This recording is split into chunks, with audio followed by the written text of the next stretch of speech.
श्री कृष्णा मित्रों, आप सभी का बहुत बहुत स्वागत है आपके अपने चैनल भक्ति सागर में। महालक्ष्मी व्रत गणेश चतुर्थी के 5 दिन बाद रखा जाता है। पंचांग के अनुसार इसकी शुरुआत भाद्रपद माह के शुक्ल पक्ष अष्टमी तिथि से होती है और समापन अश्विन माह के कृष्ण पक्ष की अष्टमी को होता है। इस तरह पूरे 16 दिनों तक महालक्ष्मी व्रत रखा जाता है। इस व्रत को करने से पहले भादो शुक्ल अष्टमी को स्नान करके 2 दूने या सकोरे में ज्वारे बोए जाते हैं। प्रतिदिन 16 दिनों तक इन्हें पानी से सींचा जाता है। ज्वारे बोने के दिन ही कच्चे सूत से 16 तार का एक डोरा बनावे। डोरे की लंबाई इतनी लेवे कि आसानी से गले में पहन सके। इस डोरे में थोड़ी थोड़ी दूरी पर 16 गठाने लगावे और हल्दी से पीला करके पूजा के स्थान पर रख देवे तथा प्रतिदिन 16 दूब और 16 गेहूं चढ़ाकर पूजन करें। अश्विनी कृष्ण पक्ष की अष्टमी के दिन उपवास रखें। स्नान के बाद पूर्ण श्रृंगार करें। 18 मुट्ठी गेहूं के आटे से 18 मीठी पूड़ी बनावे।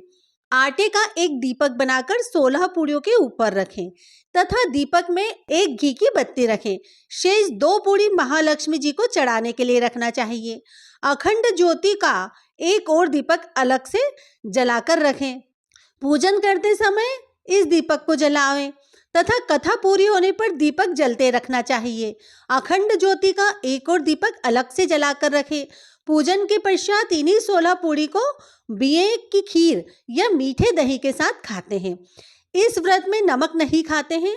इन 16 पूड़ी को पति पत्नी या पुत्र ही खावे, अन्य किसी को नहीं देवे। मिट्टी का एक हाथी बनावे या कुम्हार से बनवा लेवे जिस पर महालक्ष्मी जी की मूर्ति बैठी हो। सायकाल जिस स्थान पर पूजा करना हो उसे गोबर से लीपकर पवित्र करें। रंगोली बनाकर बाजोट पर लाल वस्त्र बिछाकर हाथी को रखें। तांबे का एक कलश जल से भरकर पटे के सामने रखें।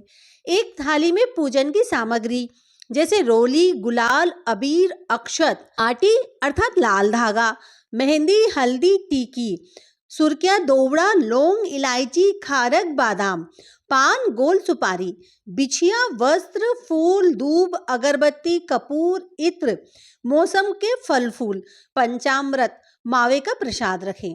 केल के पत्तों से झांकी बनावे, संभव हो सके तो कमल के फूल भी चढ़ावें। पटे पर 16 तार वाला डोरा एवं ज्वारे रखें। विधि पूर्वक महालक्ष्मी जी का पूजन करें तथा कथा सुने एवं आरती करें। इसके बाद डोरे को गले में पहने अथवा भुजा में बांधे। भोजन के पश्चात रात्रि जागरण तथा भजन कीर्तन करें। दूसरे दिन प्रातः काल हाथी को जलाशय में विसर्जन करके सुहाग सामग्री ब्राह्मण को देवें। उद्यापन विधि सामान्यतः यह व्रत 16 वर्षों तक किया जाता है। उसके उपरांत ही व्रत का उद्यापन किया जाता है। किंतु श्री महालक्ष्मी जी की असीम कृपा से मनोकामना शीघ्र ही पूरी हो जावे तो कम समय में भी उद्यापन किया जा सकता है, लेकिन व्रत को 16 वर्ष तक ही पूरा करना चाहिए। यदि परिस्थितिवश 16 वर्ष के बाद उद्यापन नहीं कर सके तो व्रत को आगे भी किया जाता रहे जब तक उद्यापन ना हो। किसी श्रेष्ठ विद्वान पंडित के द्वारा हवन पूजन करावें। पूजन की तैयारी बताई गई विधि के अनुसार करें। कथा सुने, आरती करें और 16 जोड़ों को भोजन करावें। भोजन के बाद मिट्टी से बनाई गई मूर्ति को बिठावें तथा ज्वारे के सामने 16 नारियल और 16 सुहाग पूड़े की 17 टोकरियां रखें जिसमें सुहाग की समस्त वस्तुएं, ब्लाउज पीस व रुपए रखें। इनमें से एक टोकरी श्री महालक्ष्मी जी को चढ़ावें। इसके साथ साड़ी, ब्लाउज पीस, पेटीकोट, एक भगवान के नाम का धोती कुर्ता भी रखें।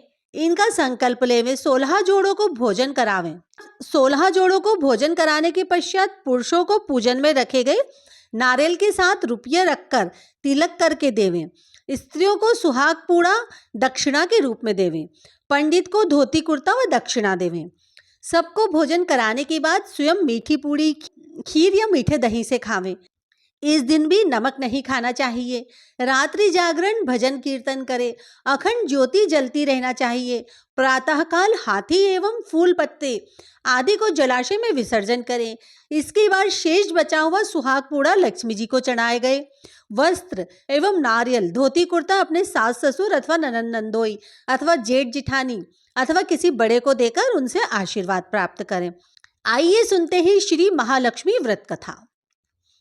श्री गणेशाय नमः। एक समय महर्षि श्री वेद व्यास जी हस्तिनापुर पधारे। उनका आगमन सुन महाराज युधिष्ठिर उनको आदर सहित राजमहल में ले गए। स्वर्ण सिंहासन पर विराजमान कर चरणोदक ले उनका पूजन किया। श्री व्यास जी से माता कुंती तथा गांधारी ने हाथ जोड़कर प्रश्न किया, हे महामुने, आप त्रिकालदर्शी हैं, अतः आपसे हमारी प्रार्थना है कि आप हमको कोई ऐसा सरल व्रत या पूजन बताएं जिससे हमारी राज्य लक्ष्मी, सुख संपत्ति, पुत्र पौत्र आदि व परिवार सुखी रहे। इतना सुन श्री वेद व्यास जी कहने लगे, हम एक ऐसे व्रत व पूजन का वर्णन कहते हैं जिसके करने से माता लक्ष्मी का निवास होकर सुख समृद्धि की वृद्धि होती है। यह श्री महालक्ष्मी जी का व्रत है जिसे प्रतिवर्ष अश्विन कृष्ण अष्टमी को विधिवत किया जाता है। हे महामुने, इस व्रत की विधि हमें विस्तार पूर्वक बताने की कृपा करें। तब व्यास जी बोले, हे देवी, यह व्रत भाद्रपद शुक्ल अष्टमी से प्रारंभ किया जाता है। इस दिन स्नान कर 16 सूत के धागों का डोरा बनावे, उसमें 16 गांठ लगावे, हल्दी से पीला करे, प्रतिदिन 16 दूब व 16 गेहूं डोरे को चढ़ावे। अश्विन क्वार की कृष्ण अष्टमी के दिन उपवास रखकर मिट्टी के हाथी पर श्री महालक्ष्मी जी की प्रतिमा स्थापित कर विधि पूर्वक पूजन करें। इस प्रकार श्रद्धा भक्ति सहित महालक्ष्मी जी का व्रत पूजन करने से आप लोगों को राज्य लक्ष्मी में सदा अभिवृद्धि होती रहेगी। इस प्रकार व्रत का विधान बताकर श्री वेद व्यास जी अपने आश्रम को प्रस्थान कर गए। इधर समयानुसार भाद्रपद शुक्ल अष्टमी से गांधारी तथा कुंती अपने अपने महलों में नगर की स्त्रियों सहित व्रत का आरंभ करने लगी। इस प्रकार 15 दिन बीत गए। 16वें दिन अश्विन कृष्ण अष्टमी के दिन गांधारी ने नगर की सभी प्रतिष्ठित महिलाओं को पूजन के लिए अपने महल में बुलाया। माता कुंती के यहाँ कोई भी महिला पूजन के लिए नहीं आई। साथ ही माता कुंती को भी गांधारी ने नहीं बुलाया। ऐसा करने से माता कुंती ने अपने को अपना बड़ा अपमान समझा। उन्होंने पूजन की कोई तैयारी नहीं की एवं उदास होकर बैठ गई। तब पांचों पांडव युधिष्ठिर, अर्जुन, भीम, नकुल और सहदेव महल में आए तो कुंती को उदास देखकर पूछा, हे माता, आप इस प्रकार उदास क्यों हैं? आपने पूजन की तैयारी क्यों नहीं की? तब माता कुंती ने कहा, हे पुत्र, आज महालक्ष्मी जी के व्रत का उत्सव गांधारी के महल में बनाया जा रहा है।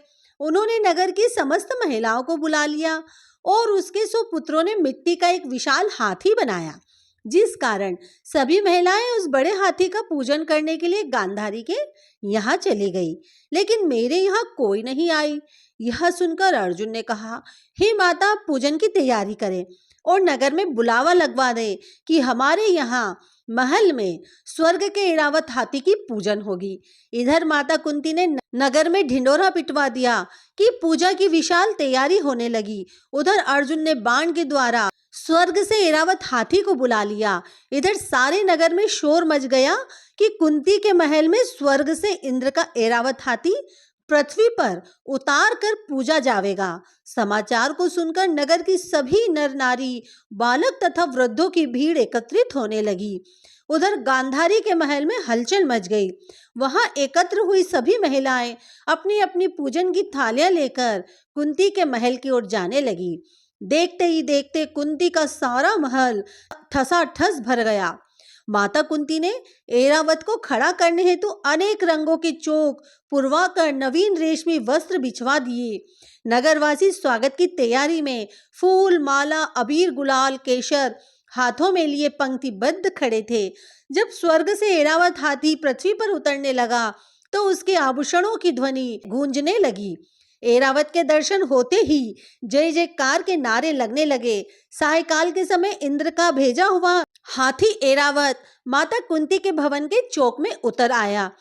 तब सब नर नारी ने पुष्प, माला, अबीर, गुलाल, केशर आदि सुगंधित पदार्थ चढ़ाकर उसका स्वागत किया। राज्य पुरोहित द्वारा ऐरावत पर महालक्ष्मी जी की मूर्ति स्थापित करके वेद मंत्रोच्चारण द्वारा पूजन किया गया। नगर वासियों ने भी महालक्ष्मी जी का पूजन किया। फिर अनेक प्रकार के पकवान लेकर ऐरावत को खिलाए और यमुना का जल उसे पिलाया गया। राज्य पुरोहित द्वारा स्वस्ति वाचन करके महिलाओं द्वारा महालक्ष्मी जी का पूजन कराया गया। 16 गांठों वाला डोरा लक्ष्मी जी को चढ़ाकर अपने अपने हाथों में बांध लिया।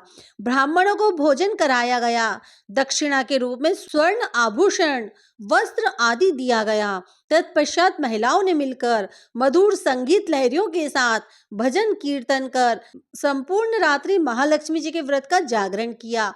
दूसरे दिन प्रातः राज पुरोहित द्वारा वेद मंत्रोच्चार के साथ जलाशय में महालक्ष्मी जी की मूर्ति का विसर्जन किया गया। फिर ऐरावत को विदा कर इंद्रलोक को भेजा गया। इस प्रकार जो भी स्त्रियां श्री महालक्ष्मी जी का विधि पूर्वक व्रत एवं पूजन करती हैं, उनके घर धन्य धान्य से पूर्ण रहते हैं। उनके घर में महालक्ष्मी जी सदा निवास करती है। इस हेतु महालक्ष्मी जी की यह स्तुति अवश्य बोले। महालक्ष्मी नमस्तुभ्यं, नमस्तुभ्यं सुरेश्वरी, हरि प्रिये नमस्तुभ्यं, नमस्तुभ्यं दयानिधि।